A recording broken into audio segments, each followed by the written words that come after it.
You've been a long while coming. I'm not buying anything. And I am not selling anything. I expected you sooner.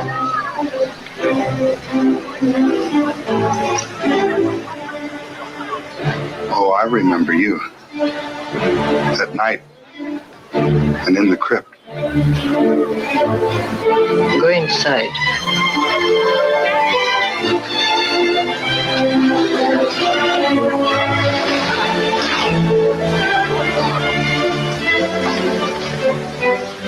You killed the wolf. Well, there's no crime in that, is there? The wolf was Bela. You think I don't know the difference between a wolf and a man? Bela became a wolf, and you killed him. A werewolf can be killed only with a silver bullet, or a silver knife, or a stick with a silver handle. You're insane. I tell you, I killed a wolf, a plain, ordinary wolf. Take this charm, the pentagram, the sign of the wolf. It can break the evil spell. Evil spell. Pentagram, wolfbane. Oh, I'm sick of the whole thing. I'm going to get out of here. Whoever is bitten by a werewolf and lives becomes a werewolf himself. Oh, quit handing me that. You're just wasting your time. The wolf bit you, didn't he? Yeah. Yeah, he did. Wear this charm over your heart always. All right, I'll take it. What's it worth to you? I'll give you... to show me the wound? What? Do you dare to show me the wound?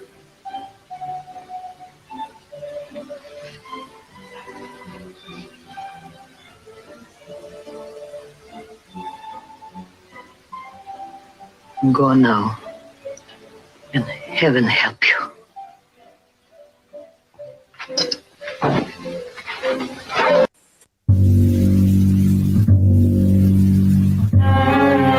You are listening to They Must Be Destroyed on Sight. The following podcast contains adult language, adult situations, and spoilers for the movies discussed occur often.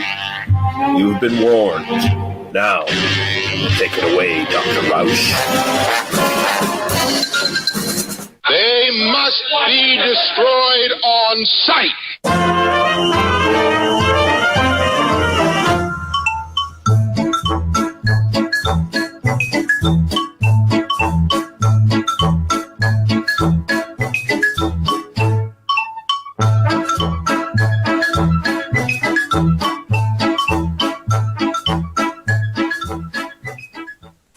And welcome back. It is They Must Be Destroyed on Sight, episode 245. I'm your host, Lee. All astronomers are amateurs, Russell. And returning to the show, Paul, filling his mind with this werewolf nonsense. Romali, how you doing, sir? Pretty good. And you fill your mind with werewolf nonsense on a daily basis, do you not? Fill your mind and the rest will follow. So you're good. Exactly. Yeah. Yeah. We're finally getting around to doing this. We've kind of talked about doing this for a little while now, and finally our schedules aligned and shit. We're going to be talking about the original Wolfman from 1941. The original Universal Wolfman. Not the first werewolf film that Universal did, but this is the iconic one. The one that, well, we'll get into it. Kind of, it created the genre. It's basically the Dracula of werewolf films, basically. Yeah. But, before we get into that, we can sort of talk about what we've either watched lately or what we've purchased, etc. So I'll throw over to you first there, Paul. Well, I've been looking, I get heavily influenced by what I see posted on horror chats and whatnot. Mm-hmm. So I found Death Scream. So I went to look for it from Death Scream from 1980. Yes. Because I want to buy all the 1981s. Because that's what I'm trying to get all the 81s. That's also known as, is it Death House or something like that? It's also known as. I used to watch that film all the fucking time on. Well, actually, wait. I'll let you describe it first, just in case I'm getting the wrong fucking film. But yeah, it's a group of teens in peril. They're partying hard. A mass murderer systematically stalks and kills them with a machete. Yeah, but like in the end, like the end part of the film, there's like a kill in a graveyard, and then they run to a house. Mm-hmm. And one of the girls in the group gets like she falls through the staircase and gets chopped in half. Mm-hmm. Okay. That's also known as like Death House or something like that as well. Yeah, and it used to play Death or something like that. Yes, House of Death. That's what it was. Used to play on fucking A&E all the fucking time. Used to watch it all the time on A&E. The only thing that sucks about this, now I have this because there are some good ones on here. Like Don't Look in the Basement, I've always really liked. Yeah. Blood Tide with James Earl Jones and Jose Ferreri. Yeah. Legacy of Blood. I mean, they're all cool films, and it's a metal box that looks like a tombstone, but they're edited, and I don't like that. They're all censored. So this is like some sub Mill Creek company that got like really shitty prints. Yeah, it's a Madison and Total Eclipse release, and I really like the films, but I don't like something about them being edited. Just takes the I don't know. That scrapes fucking the icing off the cake.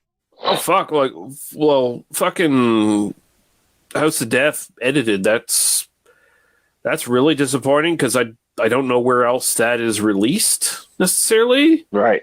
Because that's not Death Stream has a Blu-ray now. Oh, does it? Oh, well, shit. Okay, well, then that would be fine because Death Scream and Frozen Screams both have a Blu-ray now. Yeah, because Death Scream isn't on.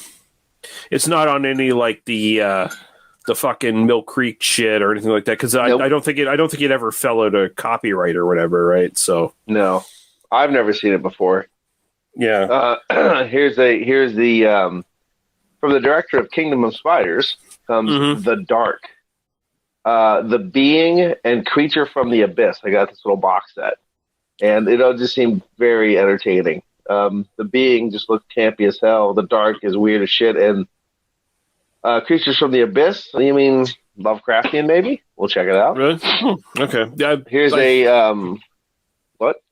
I was just gonna say I've heard those titles. I don't know if I've seen any of those ones. So I know I haven't. So I'm really looking forward to it. Here's a Paul Naschy film that he does not play any monsters. Really? It's Kilima, Virgin of the Jungle. Okay. So I was like, all right, I'll pick it up. It's a little bit of an Amazonian woman film with her friendly chimpanzee. So that'll be fun. I got something to titillate my little tingle tangle, and I got Gestapo's Last Orgy. So this should be a Jesus Christ interesting little film there. I got a slasher that came in one of those kind of like cardboard sleeves, so it's not going to be probably the best, or at least it was cheap. Called Moonstalker, and I don't know. I just really like the cover. It's got this really dorky looking camper sitting around the campfire, and in the moon, there's a silhouette of a guy standing there with an axe. All right. And to me, I'm like, sold. Yeah, sold. Yeah, no, sold. That's what I thought. I'm pretty sure I've heard of that one. I don't know. That sounds like another one I haven't seen, unless it was like under another title somewhere. But I got a duo pack. It's The Executioner Part 2, which is like a weird combat movie, and then Frozen Scream. But the problem is Frozen Scream is fucking horrible. It's so bad. The acting's bad. Everything's bad in it. I didn't watch the whole thing already because I just couldn't get really into it. I'm pretty sure The Executioner Part 2 is actually not a Part 2 of the first Executioner. It was like one of those ones where it's like they're cashing in on the success of another movie and calling it Part 2, if I'm not mistaken. But the weirdest thing, it's released like a lot later. Yeah. I think. Yeah, but we'll see. I didn't watch it yet. Now, I got another one that seemed really freaking weird. It's released by Intervision. And it's from 1988, I think, and it's called Things. Real low budget. Yeah, that's craziness. A Canadian-made one. Yep. Yeah. Well, I mean, I could see the guy on the cover saying "A" because he looks like he should be in the Trailer Park Boys. But it is definitely interesting looking. Things is. '89. It is the it's one of the best examples, I think, of like shot on video. Like, we have no talent, we have no script, but we're just gonna go for it. And there's actually some pretty trippy, crazy shit in that film. That's good. Yeah, I think you'll probably enjoy it. Honestly, it is fucking crazy pants. Well, I hope it's like Abomination crazy, like just that weird shot on video crazy weirdness. I'll say this, like it's not necessarily like splatterpunk gore or anything like that, but it is pretty nuts. Like this, the whole concept, like the acting's terrible, right? And it's mostly shot on one location and shit. It's very cheap, but the people who made it, like, they were kind of giving their all doing it. Oh, I like that. So it has a charm to it. Like there's a reason why people like look for this film and talk about it and shit, because it is like, and I don't even want to say so bad it's good, because I feel like that's kind of like damning a film in a way. Shit on it, yeah. Yeah, no, it's a very interesting, crazy ass fucking horror movie where it's just like they had no talent or resources, but they were like, that's not going to stop us. We're gonna make it anyway. I like the idea of like do the best with what you have. They definitely did. Yeah. I have another one from '89. I believe this is from '89, and it is fantastic. Yeah, no, '88. Dracula's Widow. This is a very interesting film. Yeah. And Sylvia Kristel, star of Emmanuel, and not Laura Gensimer. This is another one from the Emmanuel series, apparently. Yeah, that's the original Emmanuel, Sylvia Kristel. Yeah. Yeah, so she is playing there's a crate that comes to a collector in America, and he opens it up, and there's a woman in it. She comes out, and she says, get me back to my husband, and the whole thing. And every time the guy tries to, because he's like this Dracula aficionado, every time she basically meets the guy, and he's like, your husband's dead, and then she beats the living shit out of him. You know what I mean? And then, but like, this is a really interesting film where she's mean. Like, she is Dracula's wife. She's not nice. She's sexy, but she's not trying to be sexy. And she just kills the shit out of lots of people and gets really ugly doing it. Like the, typical where you kind of like Fright Night when the guy gets when Jerry Damage gets the pencil through the hand. Oh yeah, he gets really ugly real quick. You know what I mean? That kind of thing, like her.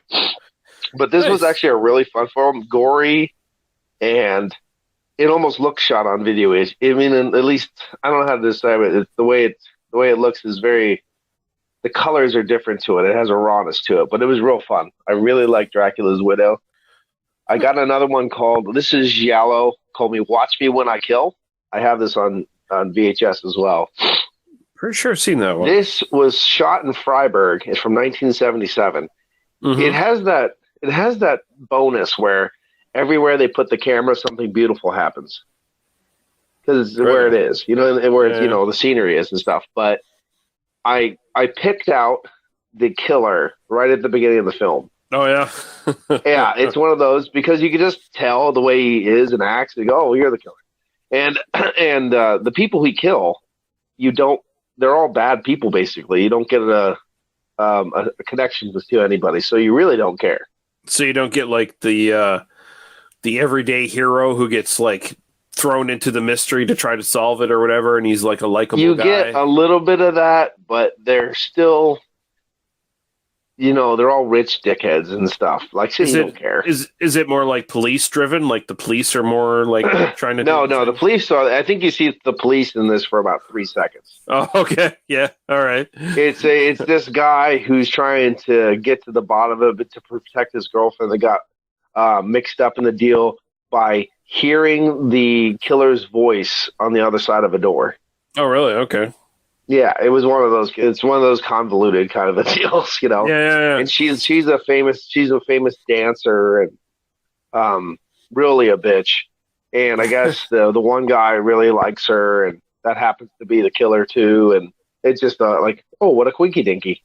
that you're mixed up together, you know. So I don't know. It was released in 1981, but it's from 77, and this is an English dubbed one. This is actually Peter, their Clueless Drinker. His favorite giallo, and I can see why. Really? As far as I talked to him to it. I said, I watched it. It's like a 6 out of 10, basically. But I understand what he says about like he likes the music. Music is good. Not full on like Tenebrae, but it's good, and the scenery is just staggering. Every time they look somewhere, it's awesome. So I still get it. Yeah, no. Like our mutual friend Peter, he's definitely like a big lover of the genre. Like I think he probably loves giallo even more than both of us do, and like his like he's got an intense like geekery when it comes to Italian horror cinema. And yeah, some of his taste like I don't agree with, but I definitely do respect. Like he knows his shit and he knows what he likes. So it's like you can't really argue with him when it comes to that shit. So actually, I thought I'd seen this one, but it sounds like I haven't. So this is there is script Nude for Your Killer and stuff like that. There are a couple different ones. So I don't have that one yet. That's one of the ones because I have quite a many giallo now. But there are so many. It's like American slashers. There's so many. Like it was the trend of like going into the 70s and then, well, actually even started I think maybe in the early 60s, kind of. But it's just like the spaghetti western genre. They made like hundreds of them. So it's just whatever worked, run with it. Like it just whatever works. I mean that's the kind of thing that the trope with anything that's good that gets ruined. People just grab it and run with it. Yeah, and I mean the Italians were just all about like let's just like wring this market dry of every fucking dollar we can. So that's what they were doing. So well, they were businessmen at heart, I guess. Yeah, I mean the movie industry is about making money. Like art is great and all, but yeah. I mean, art's for your first film, not your 21st film. Yeah, I mean, you hire artists to make your film, but at the same time, you're trying to make money with it. So, like, exactly. Yeah, because you want to be in the black at the end of the day. So I have there's one more we'll talk about real quick, and I did a Maniacs Meet like quick podcast about this one. This is the 20th anniversary 2-disc release of Nothing's Out There. Oh, I love that film. This is a great film. This is a really fun film, and this is a trauma release. With an extra bonus feature, and check out my Maniacs Meet podcast to hear all about it. Yeah, but this is definitely a good one. We'll link that. And I love this film, and like everyone talks about Scream, it's like this was doing the meta horror shit before Scream was doing it. Yes, it was. Yeah. It was the guy. I mean, it's had the trope of that the guy that watched too many horror films, so he knew exactly what to look for, and he could do it. Yeah, exactly. Yeah, and the director, whatever his name is, like Rolf Kaskansky or whatever the fuck his name is. Oh, yeah, this is actually signed by Rolf. Yeah, like he did this, and then he went on to do just all kinds of like softcore sex movies. He did all the Click movies, which were all about like this device that could cause instant orgasms, and he did like a couple movies like Pretty Cool 1 and 2, and he did a bunch of the Emmanuel films in the 2000s and shit. But like this movie, like really, really fucking good. Like really clever. Like got all the horror tropes without like like I feel like Scream kind of like it kind of sort of rings its nose at horror. Like it acknowledges it acknowledges all the right. Yeah, it acknowledges all the tropes, but at the same time it doesn't love the genre. And I feel like there's nothing out there actually does love the genre, and it's like no, it does. Yeah, I told you. I mean, if you watch it too, I'll say it here because it needs to be said. The first 6 minutes of the film is worth the whole film. Mm-hmm. Yeah, and when they go to the video store, that tells you how much they love everything. They're giving, and Midnight, by the way, was one of the pictures shown. Yeah, and the movie that I love so much, but it is such a great film. And Scream, I tell you what, I wanted to do a little podcast on Maniacs Meet of pick 5 films you wish were never made, and Scream's one of them.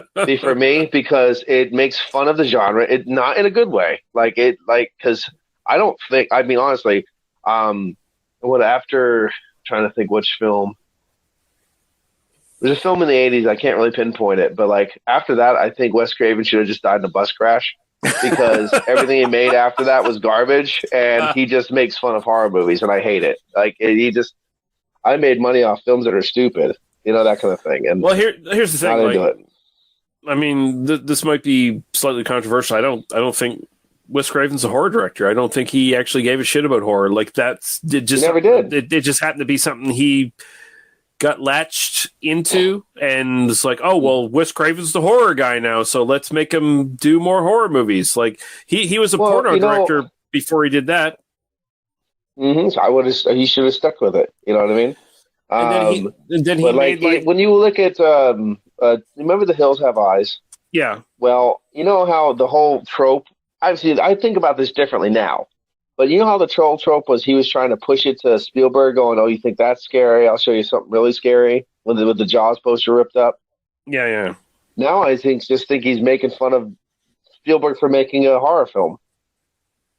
I'll make another horror film, and it'll be like, I don't know. I just don't like the guy now. I mean, I don't hate Wes Craven like as a person because apparently he's like the nicest fucking dude ever. But like, I just don't rate him as necessarily as a horror director, like as far as like, they say the masters of horror, right? From the 80s and shit, in the late 70s, 80s. Mm-hmm. So you get your Romero, your Carpenter and shit like that. I don't think he ranks up with them at all. Like he made some good movies. He made some really good horror movies. But I don't rate him as like a master of horror, quote unquote, as like, he's like a really unique voice that made all these like really iconic horror movies. Like as much as people say Nightmare on Elm Street's a great horror movie, I think it's shit. And Scream, I don't hate Scream, but I don't think I think it's way more overrated than a lot of people give it. Like a lot of people sort of think, like they're just like, oh, it's super fucking great. Like, no, it's not that good. Yeah. I know actually, a lot of people can watch it and enjoy it. I get that. And it is kind of funny too, but it's not great. I mean, I don't like Scream because of what it did to the genre afterwards. Yeah, because then you get all the imitators, and so you had like a good 5 years of like really shitty mainstream horror movies that were made in its wake. And I mean, sure, it brought horror back to the forefront, but it didn't do anybody any favors really, and in some ways, like as far as like making really great horror. Well, I blame him twice for that, because the thing is, it started with Nightmare on Elm Street. That became a joke series, and it made other joke shit afterwards. And then Scream came out and did the same thing. Yeah, like Nightmare on Elm Street, I like part 2 a lot. And then like the rest of the series, I'm just not a big fan of, honestly. Like it's and then you get like Freddy's Nightmares, the TV series, which is just absolute hot garbage. It's just, but it was cool for us when we were kids because there's nothing else on. But like, looking back, it's like what were we going to watch? But yeah. I still remember trying to sit through the Friday the 13th series. That was garbage. Yeah. Oh yeah, Friday the 13th, the series. Like that series is kind of fine on its own, as like if it didn't have that name attached to it for whatever bullshit reason they did it, like it kind of would have worked, because there's actually some pretty good episodes in that series, but it just throws you for a loop because it's like, how does this relate to Jason? Oh, it doesn't at all. It does. Okay. It's a little bit of disappointing. Yeah, it's just whatever. Well, we're talking about something tonight that's not disappointing. Yeah. I'll just mention one thing before we go to our break here that I watched recently. This is a movie. It's an Italian crime film called The Sicilian Connection from 1972. It's starring Ben Gazzara, and he plays this like cocky mobster guy who wants to set up like a drug connection between Turkey and the U.S. And so he's like. He's using his quote unquote Sicilian connection to try to get an in on Turkey and set up like a drug network to send heroin like straight to the U.S. and shit. So it's basically Ben Gazzara showing up, being like really cocky. I don't know if you know who Ben Gazzara is as an actor. maybe not. No. But he was like a really good character actor from the 70s and did a lot of stuff in the 70s and 80s.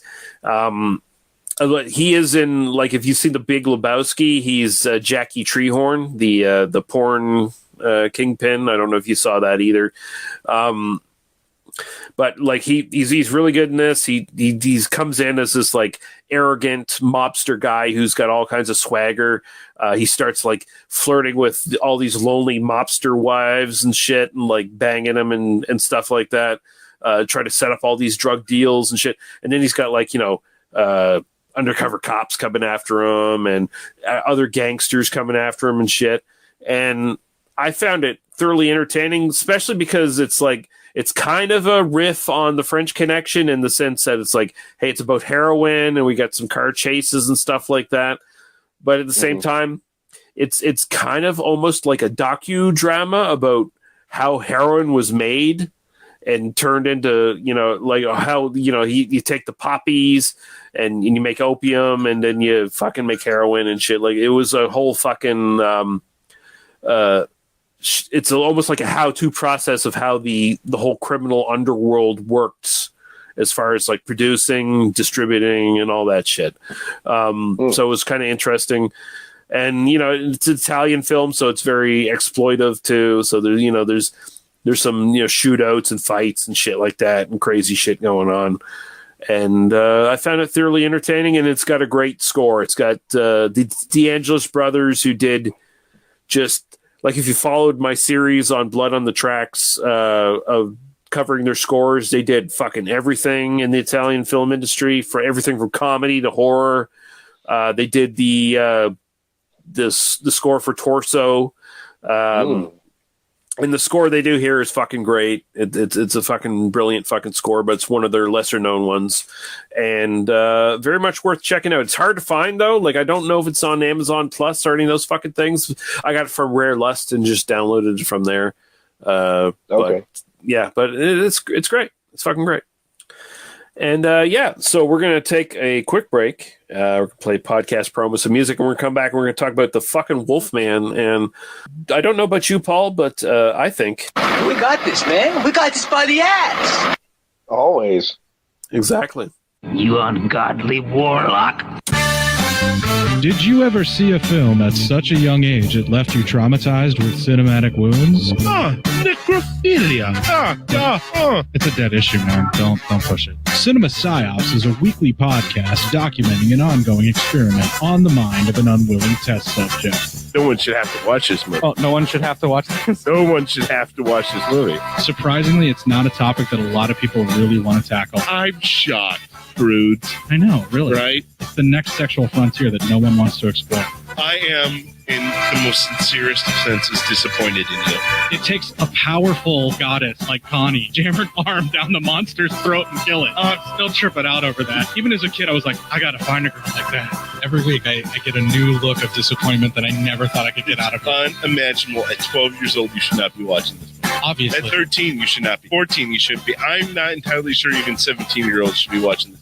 Just because you're offended by something doesn't mean that you have the right to demand that it doesn't exist. Watching this film again, I had all of this like little nerd glee with everything that kept little popping history up. all popping up absolutely. at you. So I totally loved this film. Hey, I know why you couldn't see that. It's because your brain's warped from watching this shit at 12 years old. Yeah, this is a rough movie. I told you ahead of time when we were getting ready to do it that it was. How did you watch this shit at 12? Because physical wounds heal, cinematic ones don't. Listen to Cinema Psyops. You ungodly warlock.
All right, we're back, and we're going to talk about The Wolfman from 1941, and I actually have a trailer, not the original trailer, because the original trailer is like all music and no dialogue, but I do have this fan-made trailer, so we're going to go to that.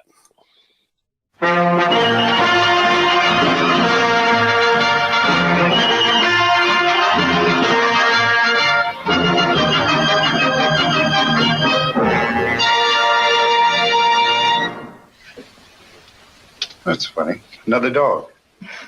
No, that's a wolf. A wolf and a star. What does that mean? I thought you said you were psychic. Oh, I am. But this is only wood and silver, and it hasn't blue eyes. Well, that's a very rare piece. It shows the wolf and the pentagram, the sign of the werewolf. Werewolf? What's that? That's a human being who at certain times of the year changes into a wolf. You mean runs around on all fours and bites and snaps and bays at the moon? Oh, even worse than that sometimes. Stay here.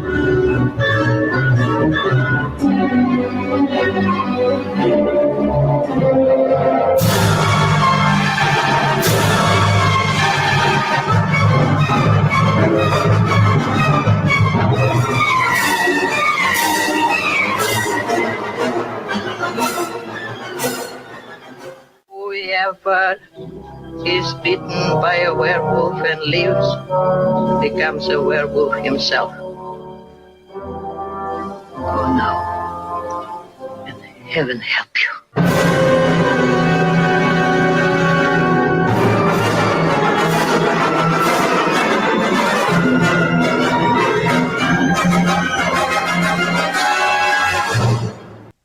I think they might have put some original music in that fucker. Anyway, directed by George Waggner.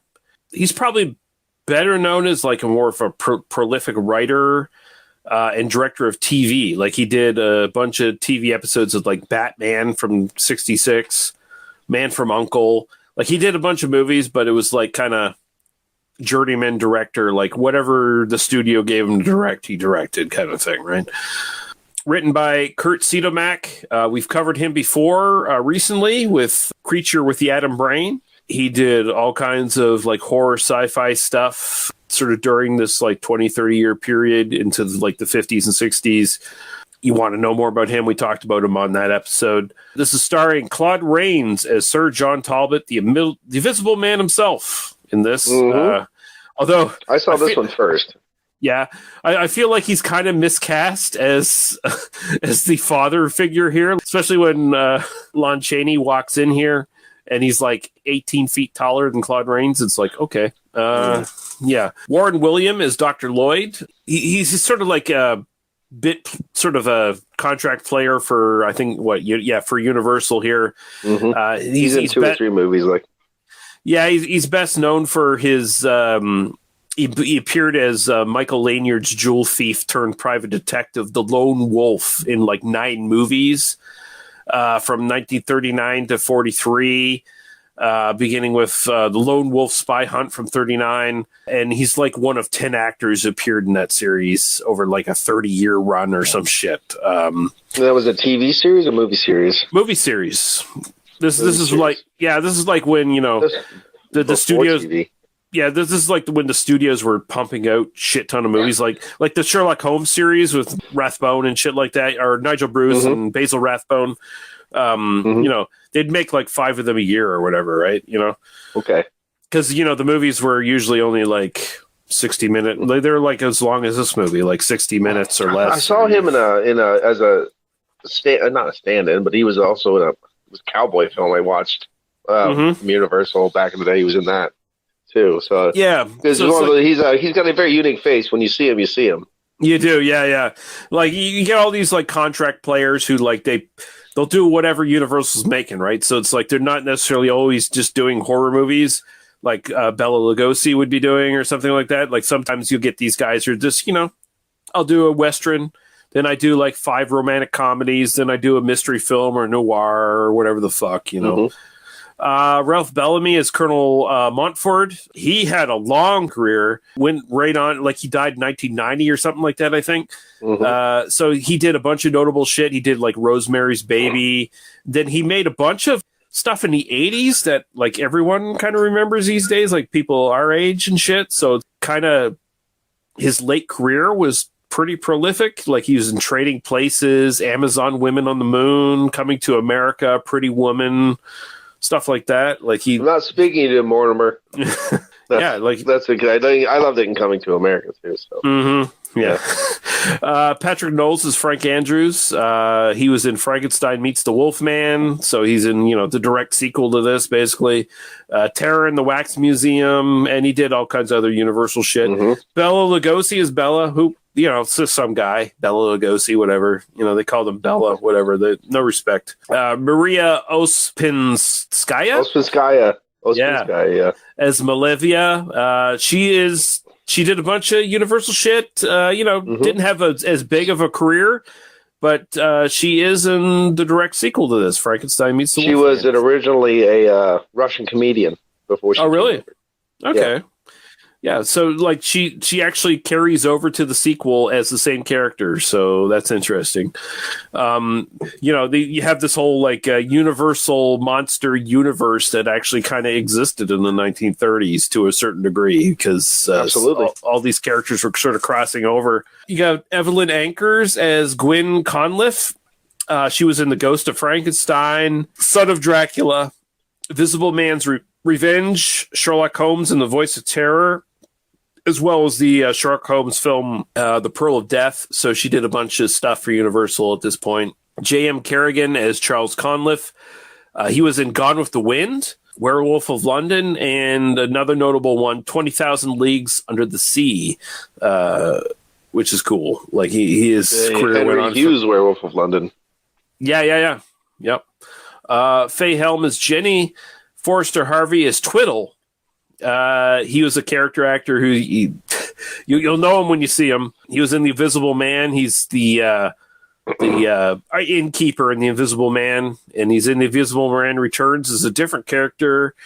He's in Dr. Jekyll and Mr. Hyde, and adaptation of The Lodger from I think 44, if I'm not mistaken. One of the there's been like a million adaptations of The Lodger. So the one where, hey, Jack the Ripper's renting a room in my apartment building or whatever. Yeah, maybe. Then, of course, we have Lon Chaney Jr. I don't get why he's bottom billed in this. That seems very disrespectful. But as Lawrence Talbot... Well, they were also pissed at him, too. So, well, yeah, because he was a notorious drunk. He was not cool on the set. He was being a bit... I guess he was vandalizing company property when he got drunk, and he was giving Evelyn Anker hard time all the really time. Hard time. Yeah, like showing up in his werewolf makeup and like scaring her and shit. Yeah. But as Lawrence Talbot / the Wolfman. So we have a synopsis here from Gary KMCD on IMDb saying Larry Talbot returns to the family estate in Wales after having you wouldn't know this is fucking Wales, by the way. No, it's got an accent. It's fine. After spending 18 years in the United States, he's now in the heir to the family estate after the death of his older brother, John. His father, Sir John Talbot, welcomes him back warmly, and he soon settles into local life. Larry takes an interest in a local girl, Gwyn Conliffe. Walking her and her friend home late one evening, is bitten by a wolf. Fables and myths abound about werewolves, beasts that are half man and half wolf. For Larry, these myths may be all too real as he becomes a werewolf himself. And yeah, we'll get into it here. So I know you've probably seen this about a fucking million times, Paul, considering your love of werewolf films. So I have a huge Wolfman. I have a huge Wolfman poster next to my bed. I got Wolfman action figures, Wolfman this, Wolfman sex toys. I'm pretty much, I got everything. So definitely, I have various copies of it too. Laserdisc, beta, the whole deal. But so I've never seen this film before, and I have no idea what it's about. It is the first time I saw it. I saw this when I was a kid. It was just one of those, and that's the nice thing about these films. You can see them when you're children. They can show them to you. They're scary, but not too scary. That kind of thing. It's a film my grandmother told me about, like one of the things she watched. So it was always a nice thing, and something. Out of all the Universal horror films, this one grabbed me. This is the one that grabbed me. So I was just into it ever since. It's really the most human one, right? Like it's very much Talbot's a very much more relatable human character in a lot of ways compared to like all the Universal monsters. Like even the Invisible Man, who's like a regular guy, but he's a crazy megalomaniac and shit, right? Larry Talbot's a regular guy who might have some really bad mental illness. We'll get into that, but fucking he's very like the way Lon Chaney Jr. plays him. He's very just shucks, matter of the fact, kind of like average guy, right? Like if you heard the clip we played at the beginning of the film, like he's talking to the gypsy or Romani woman, however you want to say it. I know some people find gypsy super offensive these days, but shut up. I mean, it is true, but I mean, there's also some gypsies that don't have any problem with it. So yeah, I mean, it's kind of a shade of gray kind of thing. But he's talking to her, and in the clip, and he's talking very much like 1930s, 40s, like average guy slang, like, oh, don't give me that shit about werewolves and stuff like that. Like, shucks, don't try to lay that on me, kind of thing. And he's very naturalistic and engaging, and you just kind of like him. Like you kind of root for him a bit, right? Like because you can kind of understand where he's coming from. Right. Yeah. Yeah. He's that gentle giant kind of a deal that you like. Something about him you like. Yeah. Yeah. Because he's even big here. Like he's a huge fucking dude. Like I didn't look up how tall he was, but he's a pretty big motherfucker. And like he's not fat here. Like later on in his career, right? Like he his alcoholism goes just rampant, and he gets really overweight and shit. And he gets upset later because he gets typecast. Now I really liked him in Mice and Men. Because he did really well. But like he was sad that he kept on playing monsters and villains and things like that. But but he did a good job when he did it. He was incredibly talented, and the sad thing is he was an alcoholic, and that kind of just took over his life. And you see him in shit like Dracula versus Frankenstein in like the 70s, and it's just, I think that was his last movie actually that he was in, and it was just so sad to see him in that condition where he's just he's just super overweight and he can barely move. He's obviously probably drunk on set. He can't do his lines properly. But here he's this big, just sort of hunk of a guy, and very likable, very unassuming. And getting into this, like he's here to basically inherit his estate because his brothers died, and like it's a hunting accident, they say, right? Yeah. They don't go too deep into it. Like it feels like maybe deep down there might be some sort of resentment between, because these are the aristocrats, the rich people in the community, and this is a very like backwards traditional European kind of town. There might have been some resentment between the local populace and this family, and that maybe that accident wasn't necessarily an accident. Maybe something might have happened in the background, or maybe even the brother. Maybe there's mental illness in this family, and the brother killed himself too. Like they never talk about it. So it's written more in the original script, like the idea of it, that it was more of a psychological thing that happened to the people and not a physical transformation. But I guess they changed that to make it so it's more visually appealing, which I like, honestly. I don't think the film would ever have had such an impact if the guy just had it in his brain. Yeah. The fact that it shows the Wolfman physically on screen is kind of the lasting iconic appeal of it that people remember. Plus, Jack Pierce was a master. Oh, the fucking makeup in this is exquisite. Yes, Chaney's performance is great, but the makeup allows his performance to come through in the makeup, which is the brilliant thing. It's not a mask like a traditional, like, oh, we're just going to put a fucking mask on you and have you like walk around in a rubber suit bullshit. They're taking hair, ironing it down or whatever, like ox hair. Yeah, ox hair, and fucking, they're I think it was like a 6-hour process to put it on him, and it took even like either longer or half as long. It took longer to take it off because you got to take all the adhesive and stuff off. And I mean, that was painstaking, but it was effective.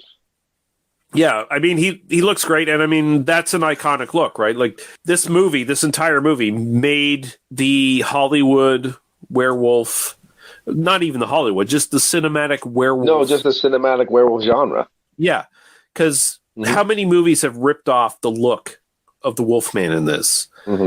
Like, Paul Naschy, as you mentioned. Werewolf London, yeah, Paul Naschy, because this is the reason he made films is he got Universal horror films smuggled into Spain, and they used to watch them in people's basements, and they could have been all shot for doing it. Yeah, fascist Spain, yeah.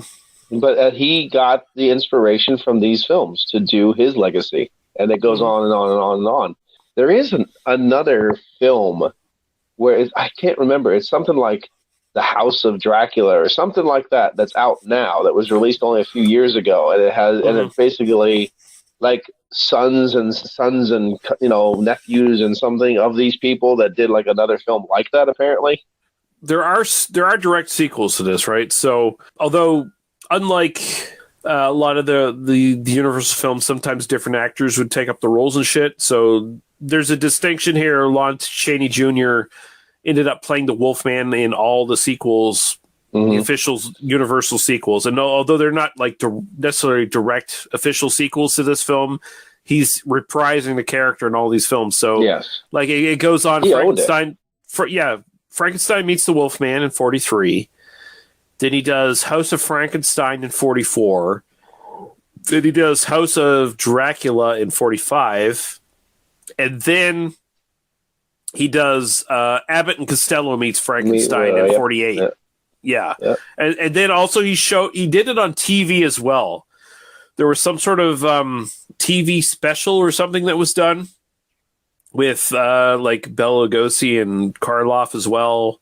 And they didn't do any of their characters, but Chaney was doing like several of his different characters and did the Wolfman like briefly for something that I read. But now Lon Chaney Jr. is the only actor who played every single character.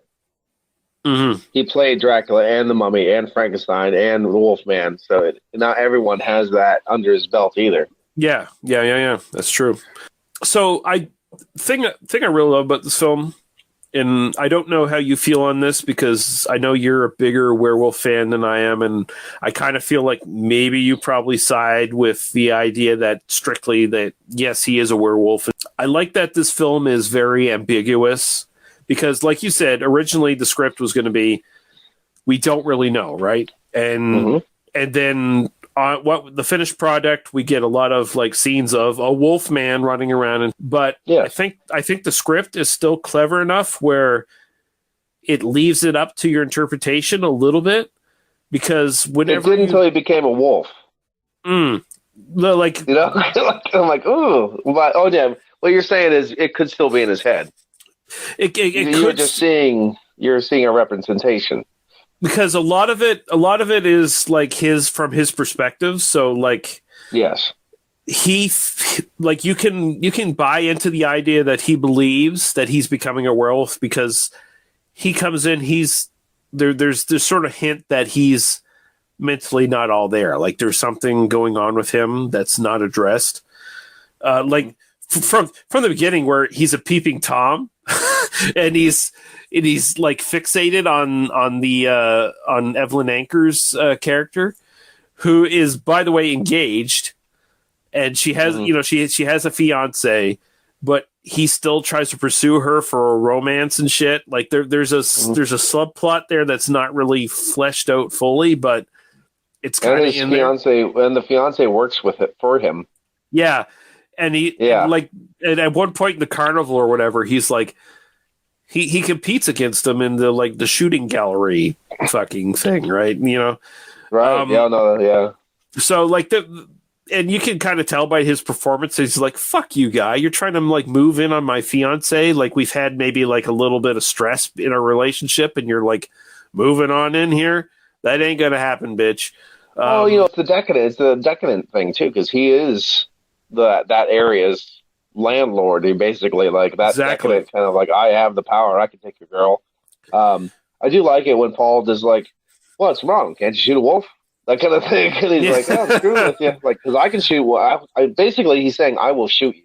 Yeah. And I really like that. Like, but so like, going into like the ambiguous nature of this. So from that carnival, Gwen's friend is attacked by someone or something, and Larry Talbot intervenes. She unfortunately dies before he can, get there, but he kills what he thinks is a wolf. Like he sees an actual, quadrupedal fucking creature attacking her, and that's from his perspective. He's seeing that, but we never, and we never see a fucking werewolf there or anything like that. We just see like it could be a big wolf or a dog or whatever attacking, but it feels like he's heard the stories about the werewolf and shit, and he's kind of taking it to heart. So he feels maybe like he's become a werewolf just psychologically almost. They talk a lot about it. What the doctor keeps on saying about mass hysteria, psychosomatic systems, those kind of things. And that's why Sir John Talbot, is like, get away from these people, stay indoors, you'll be okay, just get away from their spells, that kind of thing. Like, and they really focus on that instead of going, well, we'll just tie you up and watch you when the moon turns out, and if you kill us, then there you go. Yeah, I like the dog part. I always hated and liked the dog part because it's like very, like, wow, that's pretty cool. Apparently that was his dog. He was like a rescue dog, and then they became good friends, and he just kept the damn thing, and then that was his dog he used for that. But I kind of wish, because I kind of was like, well, then why didn't you turn into a dog? Because you didn't. You know what I mean? Like, and that's the thing. Like, it makes it come into question of whether what he's seeing is something we can take to heart, right? Like, it's from his perspective, but is he is he seeing just like a dog attacking, or is he seeing Bela Lugosi attacking, or is he seeing an animalistic event happening from him, and he just puts two and two together? Because, in the night, in the dark, in the fog. And then he said, he goes, it was dark, it was foggy, you had a fight, you tried to save this one, you killed I like the fact that when John Talbot says it, you kill a townsfolk, no big deal. Like, you've done this before, haven't you? You kill a townsperson. I just have that feeling that your family has killed a townsperson at some point in time. You're like, oh, come on, it's foggy out. Yeah, there's like there's a lot of subtext under here that could be sort of like brought up that I think like it's a Universal film made in 1941. We can't go there directly. We kind of like hint at it and make it more sanitized. So Bela Lugosi and his mother, who's the gypsy woman, the old woman that, Talbot sort of confides in, and she tells him like, oh, you're cursed now, you're a werewolf and shit. It feels like they maybe share, if you go on the thread that this is all in everybody's head, you can bring up these are superstitious people and they have this belief, and perhaps they're both like mentally not quite there. Like Bela Lugosi believes he's a werewolf when he's just a fucking serial killer. Yeah. Like you can go that way, and I'm actually cool with in either way. Like I kind of enjoy the movie on either side of those things. Like I think it's kind of fun to think about. Oh shit, what if this is all in their minds, and like so Bela Lugosi and his mother are just inherited craziness, like or maybe she's the one that controls, or she's the one that puts this hypnosis upon everybody. That too. She did it to him. Now she did it to him. Now she'll do it to the next one. You know what I mean? That kind of thing. Although also that kind of goes into like a long history of like Hollywood demonizing gypsies as like evil sorcerers and pieces of shit too, which is like maybe push back from that a little bit. Maybe not be so fucking racist about that shit, but whatever. Like, it's 1941. What are you gonna fucking do? It's just what they do. But I do love that this film leaves it so open for, because I enjoyed either way. Like I've seen this a couple times. I was watching this time, sort of like, is there anything to this kind of thing? I was just kind of like watching and like, maybe you can kind of look at it this way, and maybe it makes it almost like the deepest of all the Universal horror films. Like I feel like even though it's a bit of a slower film compared to a lot of the Universal horror, like The Invisible Man compared to this, The Invisible Man is like it's just beat for beat, like it's just going into shit. This one, it takes its time, and even then it's like it's 70 minutes or whatever, yet it still feels a bit longer because it's kind of very slowly unraveling shit. And I kind of really appreciate it for that, because it's actually, the script secretly, I feel, has stuff to say if you want to interpret it that way, compared to like Dracula and The Mummy and shit, which are much more straightforward, I feel, compared to this one. And it makes me feel like this is kind of my favorite of the sort of the original Universal horror movies. I would say you can look into this deeper if you want to, but you don't have to. Exactly. Yeah, the movie doesn't force you either way. But I think it's brilliant the way it's done, where Kurt Siedemack left the script open enough, even though he had to make changes and shit. He still left it open enough because he was that good of a writer that if you wanted to look for it, like if you wanted to look for like different meanings in this shit, if you didn't want to take it on its face value, you could go there, and there's like arguments to be made for it, as opposed to like something like the fucking Mummy, where it's pretty fucking straightforward, right? Compared to this. So this one's interesting too, because he kind of set the stage, like you said, for almost every other werewolf film ever. And even my favorite werewolf movie is The Howling from 1981. And I love the fact that he goes, we're just gonna let other films tell the folklore for us. And they were just sitting in the bed, just laying in the bed, and then the Wolfman's playing. It's setting the stage with their own folklore that he put into this film, helping other, werewolf films explain why they're doing what they're doing. You know what I mean? And it started here. Well, I mean, so here's the thing. Like, the unique thing about this is that, like, you look at Dracula and Frankenstein, which are the other two big ones, they have source material. The Wolfman has no source material, really, because the werewolf is, folklore, but there's never been like a definitive werewolf novel. No, it's a collaboration of different things from different regions of how to become a werewolf, or why you do it, or what you do it when you're in it. It's all different. Yeah, so like Kurt Siedemack here, he's inventing a lot of this shit, and he's pulling a lot from vampires when he's doing it. So like the idea of a werewolf biting you and you become a werewolf if you survive, that's directly vampire shit. If the idea of Silver killing a werewolf was invented in this film, because before then Silver was traditionally something that could kill vampires. So that was never a thing until this movie, and that has become just the lexicon for werewolf films. Anything Silver kills a fucking werewolf. Yeah. I don't even think a silver bullet was used until House of Dracula or House of Frankenstein later. So, I mean, it's just an interesting kind of thing, because it's a cane in this one. You know what I mean? And it's I think it's something else in the other one, and then it's a bullet in the next one. And you got Chekhov's cane in this film, where at the very beginning he buys the silver-headed cane, and it's like if you buy that, he's a werewolf. He sealed his fate from the beginning because his dad kills him with the fucking silver cane. It's like, there you go. It's a it's a brilliant piece of fucking screenwriting. Like it's fucking great. I actually really love Claude Rains in this film. I understand, like, he is a little bit of a different compared to I feel like he's physically miscast. I'm not like, yes. I want to take back what I said earlier. Like he's I think I said. Well, my dad's only 5'5", so I guess I can say it. I can always get past the accents and stuff not with everybody, but with him and his son, because he just came back from America. And he's, and you were even saying, he's speaking very 30s American. You know what I mean? That kind of thing. Yeah, this is supposed to be Wales, and like nobody sounds Welsh in this film. Oh no, nobody's talking with a mouthful of spit. No. That's not happening.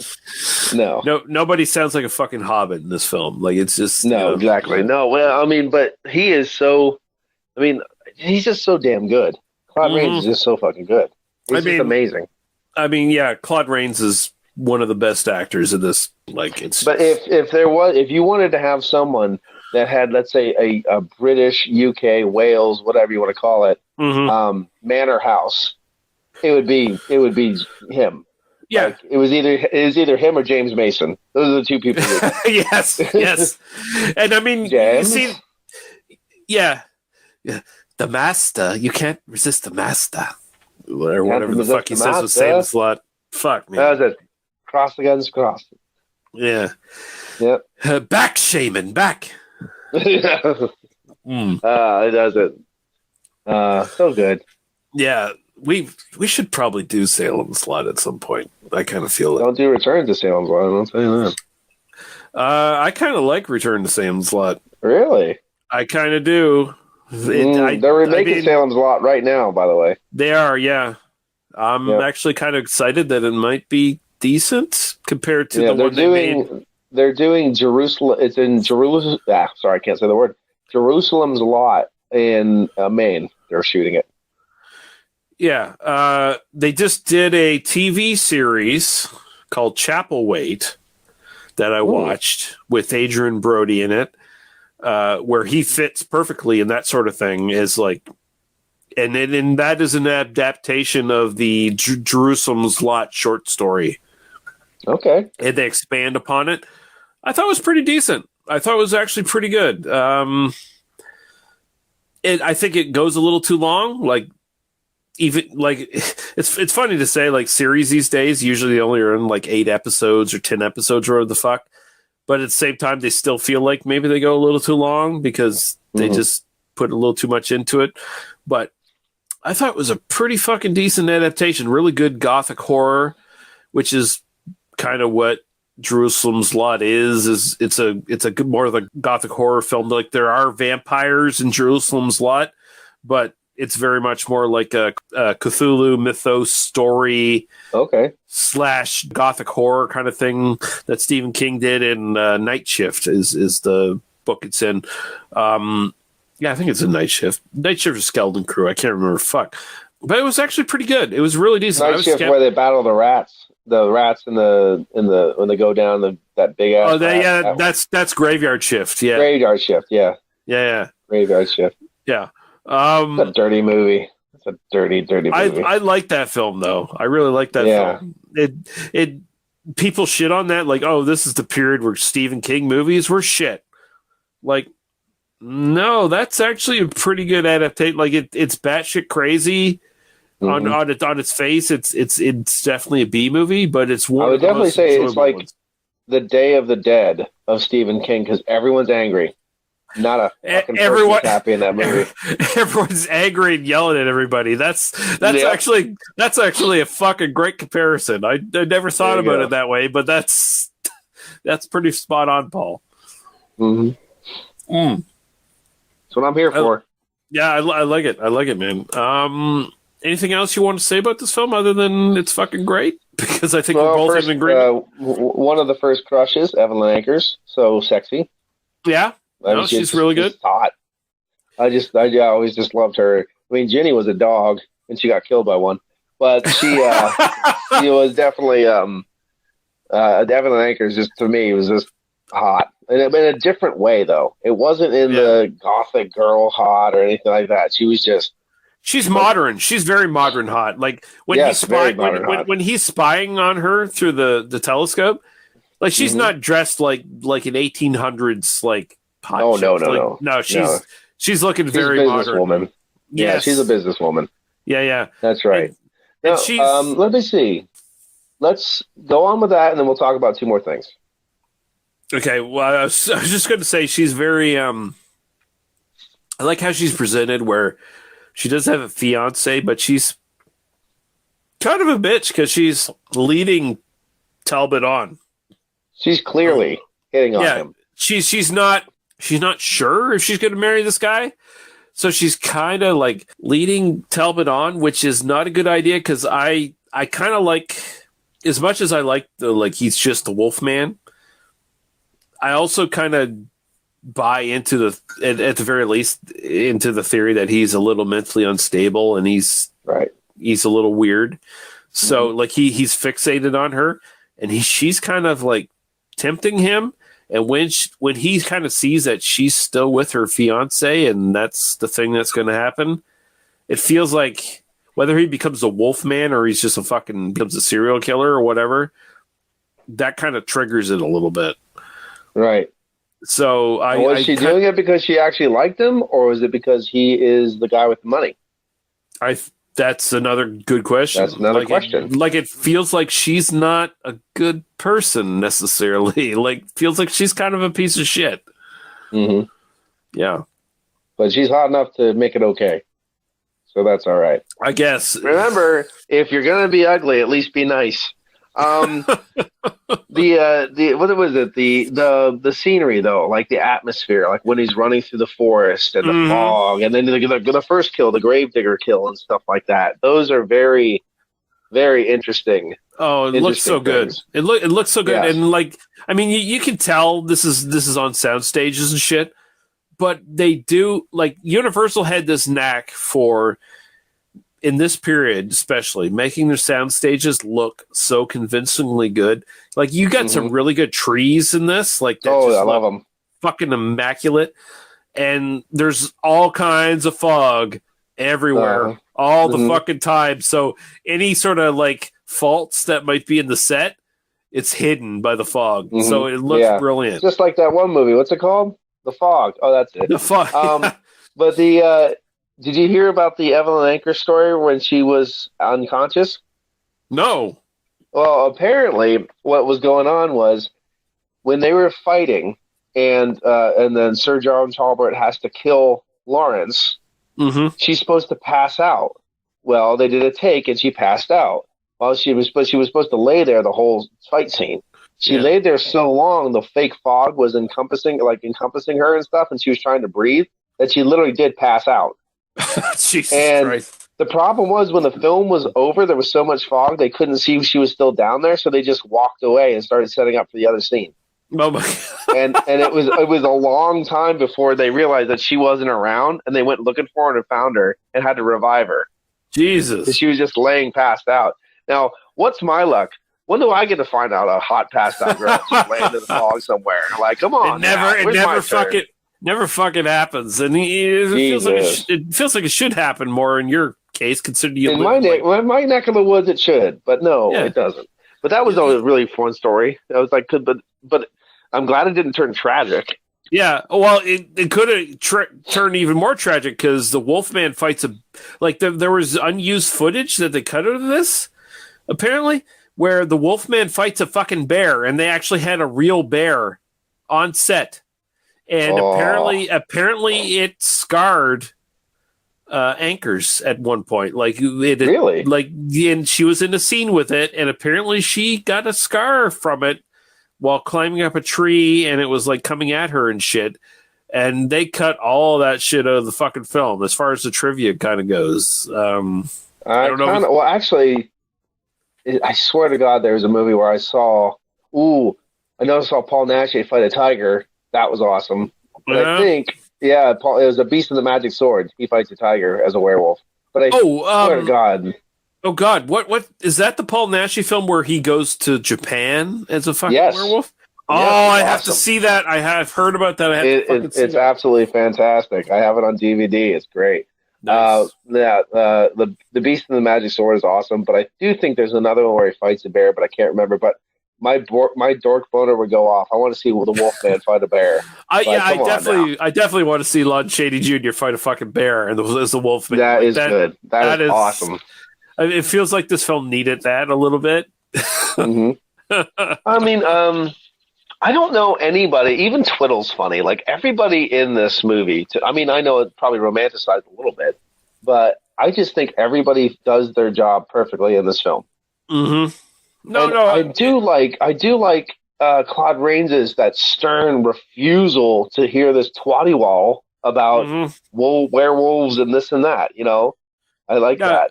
Yeah, no, he's like, especially if you go on like the mental illness angle with Talbot, like his dad being like an authority figure in his life and telling him, "You can't believe this shit.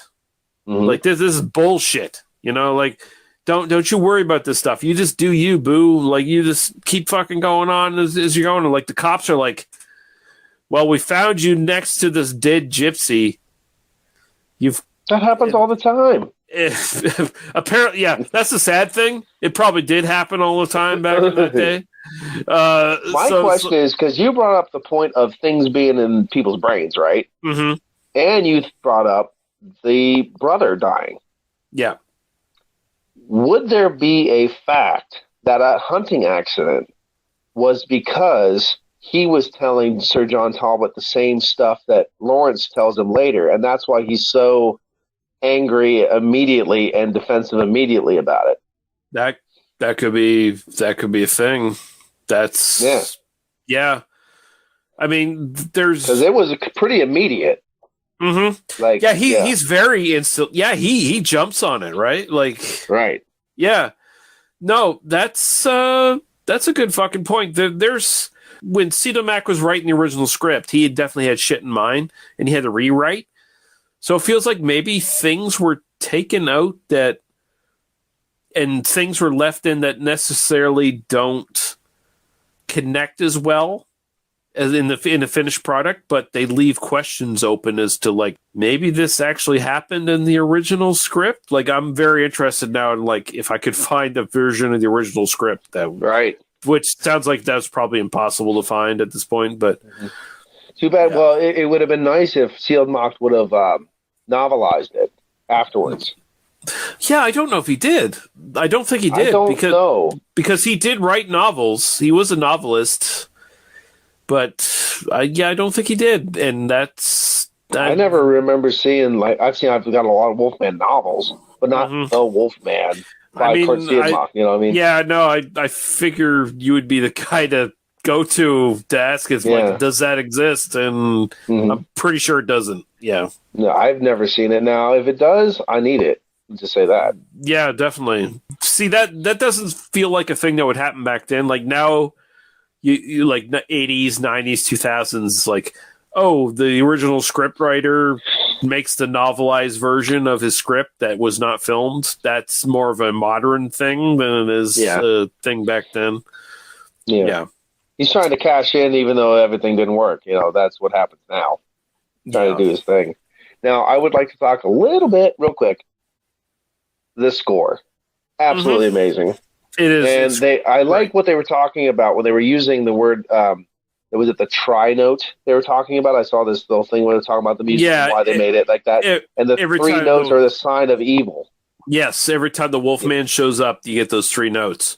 And I didn't know that until I saw that about that's why they did the tri-note thing, because that is supposed to be a impending doom kind of a vibe you're supposed to get from that. And I guess that is kind of like in what's it called, music of like understanding, like that's something that's been around for a long time.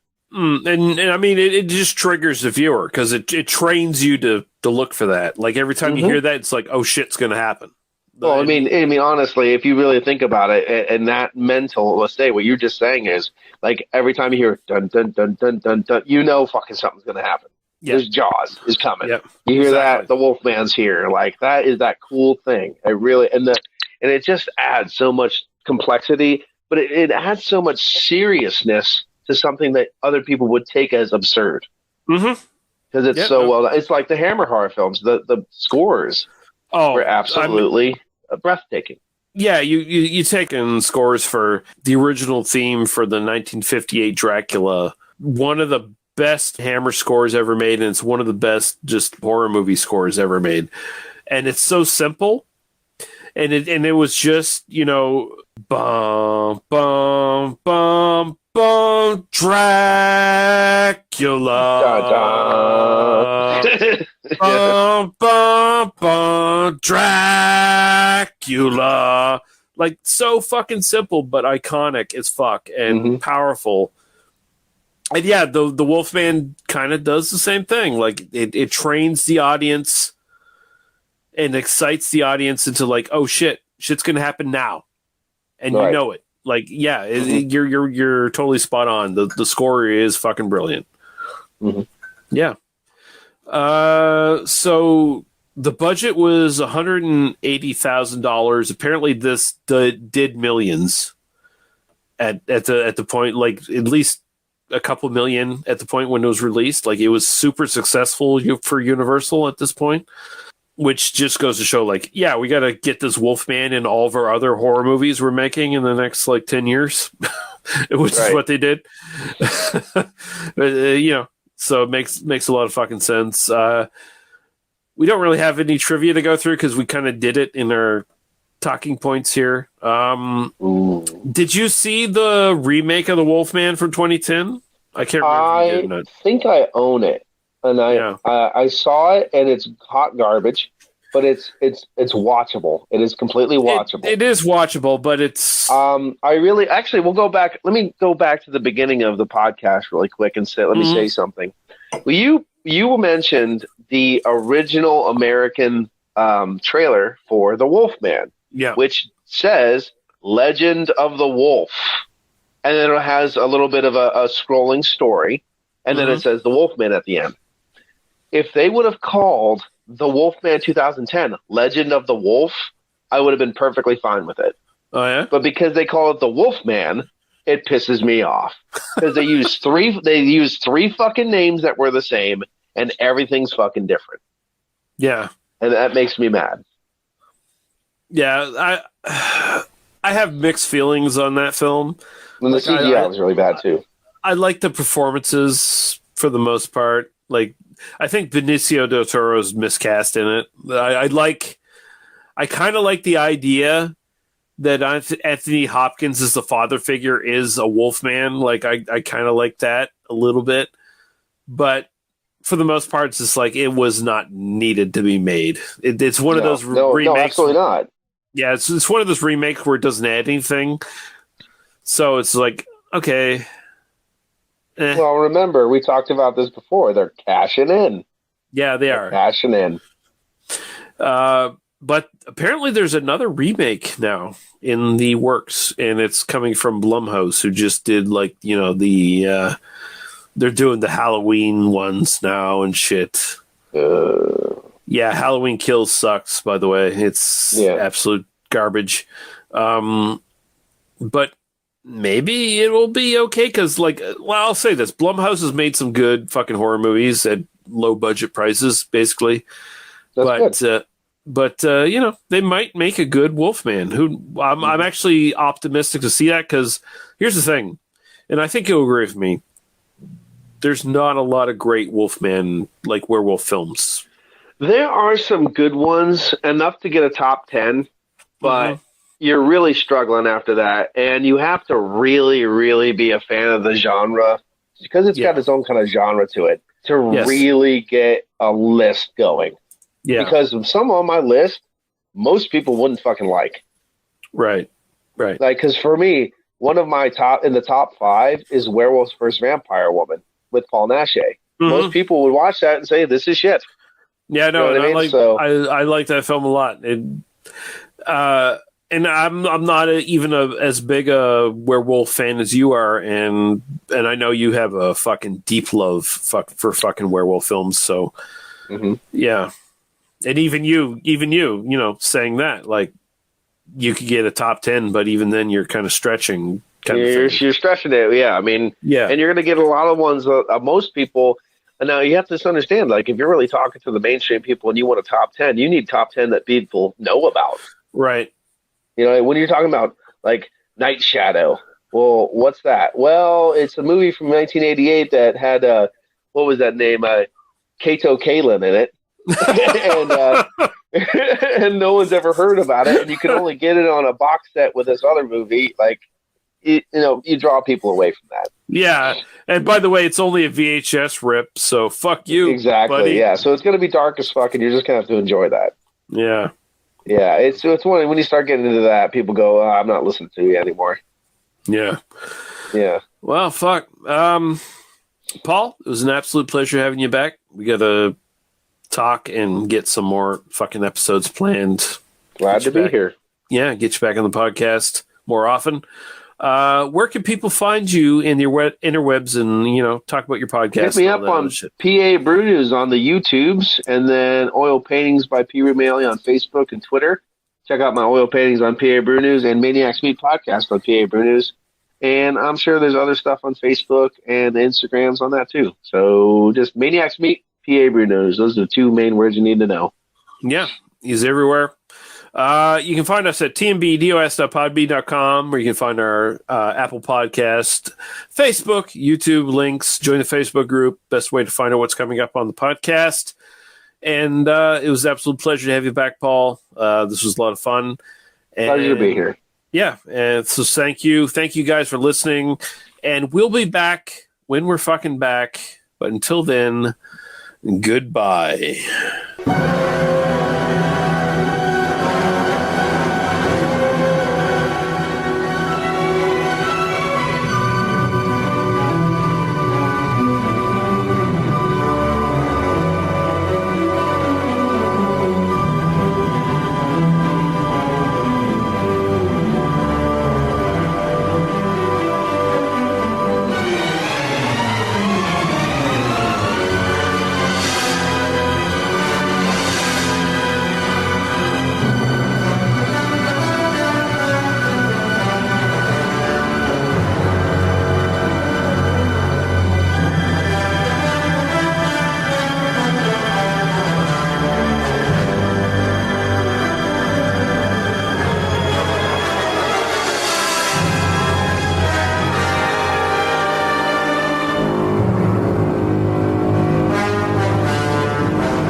Thank you for listening to They Must Be Destroyed on Sight.